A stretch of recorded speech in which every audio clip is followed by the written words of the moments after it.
শাস্ত্র বলেন পতি পরম গুরু। এই শাস্ত্র বাক্য শ্রীমায়ের জীবনে বর্ণে বর্ণে সত্য হয়ে উঠেছিল।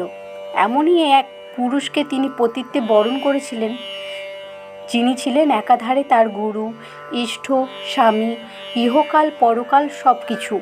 মা বলেছেন, উনিই সব, উনিই প্রকৃতি, উনিই পুরুষ, ও হতেই সব হবে। একজন ত্যাগী ভক্ত মাকে প্রশ্ন করছেন, এই যে ঠাকুরকে সকলে পূর্ণব্রহ্ম সনাতন বলে, তুমি কি বলো? এক কথায় উত্তরে মা দৃঢ়ভাবে জানাচ্ছেন, হ্যাঁ, তিনি আমার পূর্ণ ব্রহ্ম সনাতন। আমার এই কথাটি বলার জন্য আবার ব্যাখ্যা করে বলছেন, হ্যাঁ, তিনি পূর্ণ ব্রহ্ম সনাতন, স্বামী ভাবেও এমনি ভাবেও। গুরুর মতোই তিনি পত্নীকে জীবনের সকল ক্ষেত্রে পথনির্দেশ করেছেন এবং যে মূল মন্ত্রটি দান করেছেন সেটি হলো প্রেম বা ভালোবাসার মন্ত্র।